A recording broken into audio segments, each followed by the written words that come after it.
Hello everybody and welcome. Alright, we are continuing the Wii U tour. Now there hasn't been any update, there hasn't been any added things. I just thought that since I have more time finally, I can focus a little more on the channel for a while until next semester shows up. So I decided that it's time to go a little more in depth with the toolbar because it's something I went over pretty in depth, but I feel like I feel like I should go a little more into explanation with it. Now, we're gonna do things. We're gonna do videos on each section of the toolbar, individually, except for 3 because they're not that big and they're easy to understand. All right, so this is the Waru Plaza. We're gonna start off with this. This has been attempted by Nintendo in the past with the Wii. In the Mii Plaza, but the online connectivity with the Wii was pretty weak. Here it works great. That being said, they even brought this up a lot more with Miiverse. Each one of these games are the most downloaded games or most played games at the moment on Miiverse, and it's cool. You get to see what's most popular. You get to look at games. You get to go straight here. You get to go. Oh, well, can't show it. Hang on. Look at my Pro controller. Okay. So yeah, you get to go. You get to look straight at the game. You get to see both its Miiverse and its Nintendo eShop. So yeah, if you were interested, that's what you do. You can also see other Miis. These are random Miis from around the world. You get to see their Miiverse posts. You have your friends in the middle, the orange pants. Pants mean a lot to Miis. Okay, whoopsies, it's already on the right screen. Okay. Now, what do I mean by toolbar? Well, I don't think that's the official name of this, but it's what I understand the most. This is the toolbar.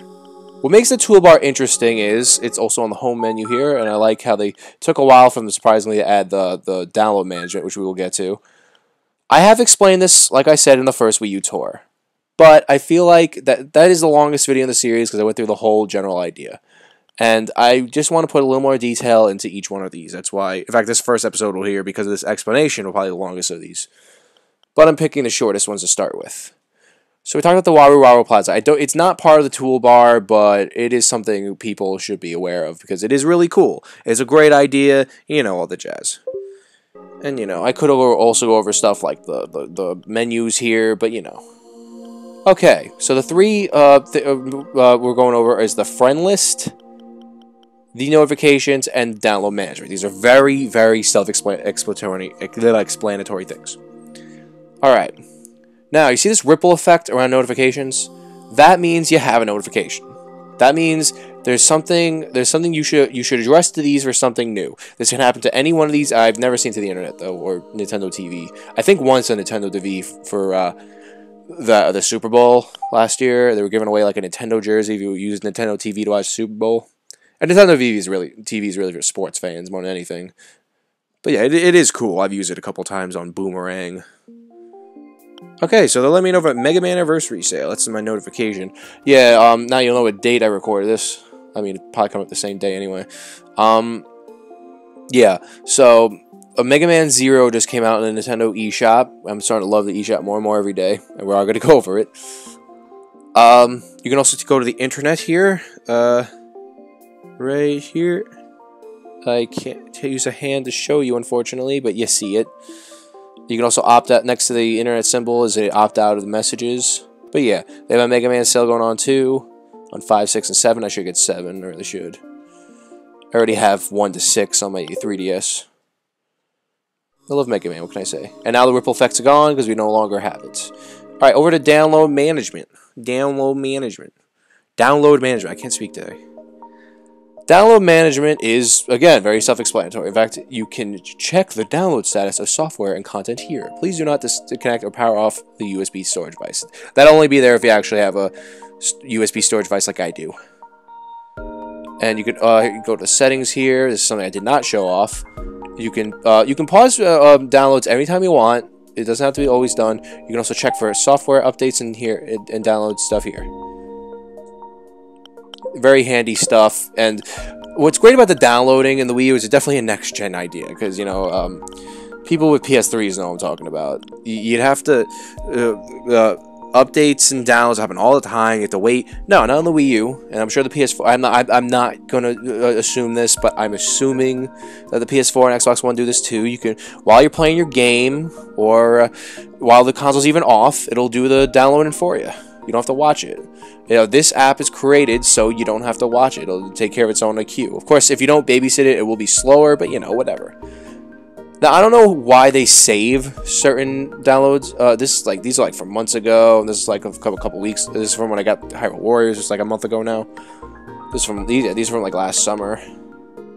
I don't know how they choose to erase or get certain ones, but this is a good example of what they look like.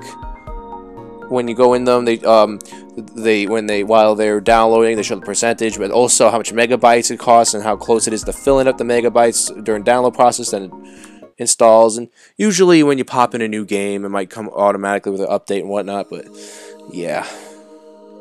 Oh, whoops, turn up the gamepad. What I should have took up the... Alright, moving on. The friend list. Very self-explanatory. Something you should know, though, is if you want to know, just to fully put down the fact that your friends list is working, that your friends have been registered, because you do this through Miiverse. You can do it through here too. You can search for Nintendo Network ID here too, pressing the plus button. Apparently I can't hit the B button to get rid of this. And the minus button will take you to settings, where you can change your settings to allow people to see your status, to see what you are playing, and to allow people to send you friend requests. As you can see, I have a couple friends online right now. They have their own little status message. Mine is very clever and original that no one has ever said. And yeah, I'm not going to go any lower because I feel bad already that I'm exposing these people to the internet. Sorry, guys. But yeah, the friends list is something to check out, because I gotta go back in there. Sorry, I didn't show something up, because it shows whether they're online. It shows what current, unless they say otherwise, it shows what current software they're using. And here's the Y button, so you can check users play with in what order. Obviously, I've been playing with my girlfriend. Yeah, and sometimes, and they also check the random strangers you face on the internet. Now you know how much I'm playing Smash Brothers. You can go all the way down to when I first got the Wii U. Here's proof that I'm one of those crazy people that got this system at launch. But yeah. That one, this first segment, I will be doing this all in a row, but yeah, I thought it'd be nice to have more shorter, more in-depth on each thing. The rest of these have a lot more meat to them, so these four, so yeah. Thank you all so much for watching. I've been Billy, your video game analyzer. Have a good day, good night, whenever you're watching this, and I'll see you next time.